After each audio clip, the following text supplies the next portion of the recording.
Hallo, in diesem kurzen Video möchte ich auf ein paar grundlegende Dinge eingehen, die du vor dem Tomatenanbau auf dem Balkongarten wissen solltest. Ja, und ich werde dir jetzt folgende Fragen beantworten. Wo ist der beste Standort auf meinem Balkon? Und dann Tomatensorten und worauf du achten solltest. Ja, fangen wir mal mit dem Standort an. Diese Frage stellen sich sicherlich sehr viele. Denn Balkone und Terrassen sind oftmals grundverschieden. Prinzipiell kann man aber auch Folgendes sagen. Tomaten lieben Sonne und Wärme. Egal welche Ausrichtung dein Balkon hat, platziere sie genau dahin, wo der beste Standort ist. Das heißt konkret, beobachte deinen Balkon, wie und wo am längsten die Sonne scheint. Optimalerweise wäre es, wenn es direkt an der Hauswand ist, denn diese speichert auch noch zusätzlich Wärme und gibt sie nachts an die Tomatenpflanzen ab. Wenn du eine Südwand hast, ist das optimal, aber auch auf anderen Balkonen wirst du einen guten Platz finden. Wenn möglich, dann sollte der Platz auch etwas windgeschützt sein.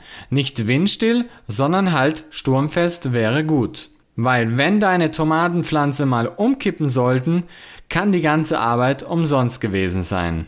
Auch ein wesentlicher Punkt ist natürlich, dass deine Tomatenpflanzen trocken stehen. Nicht immer ist dies auf Balkonen möglich, aber wenn es geht, lasse sie nicht nass werden. Das mögen die Pflanzen überhaupt nicht. Ein überdachter Balkon hat zwar den Vorteil, dass die Tomaten etwas trockener stehen, dafür bekommen sie halt weniger Sonne. Daher kann man sagen, in den meisten Fällen gibt es nicht den perfekten Balkon für den Tomatenanbau. So, kommen wir auch schon zum nächsten Thema, die Tomatensorten. Es gibt wirklich unzählige Tomatensorten und hier auf jede einzugehen, das wäre echt zu viel. Daher auch wieder hier grundlegende Informationen und ein paar Tipps von mir. Wer selbst aussät, der meint es sicherlich gut. Aber wenn ich wirklich eine perfekte Tomatenpflanze haben möchte, dann kaufe ich mir diese vom Profizüchter. Ich habe glücklicherweise eine Gärtnerei, die absolute Premiumpflanzen verkauft. Aber ich bin mir sicher, wenn du dich etwas umsiehst, dann findest du auch einen guten Händler. Die Pflanze sollte gesund aussehen, einen starken Wuchs haben und keine weiteren Schäden aufweisen. Aber dazu gibt es auch noch ein weiteres Video von mir.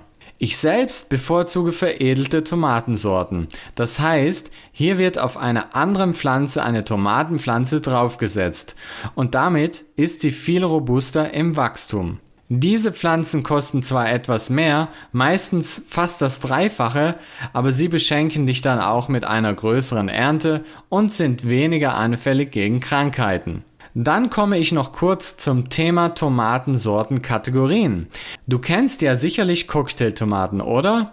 Ja, diese würde ich persönlich nicht anbauen, denn sie neigen sehr zum Aufplatzen und ziehen ja oftmals Trauermücken dann an.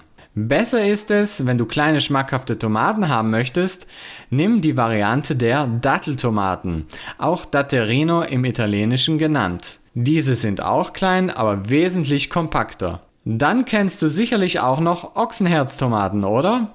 Diese meide ich auch, denn sie neigen sehr stark zur Blütenendfäule und sind schwierig im Anbau. Also bleib besser bei den altbewährten Salat- und Tafeltomaten. Ja, ich hoffe, ich konnte dir mit diesen Tipps weiterhelfen und wir sehen uns gleich im nächsten Video.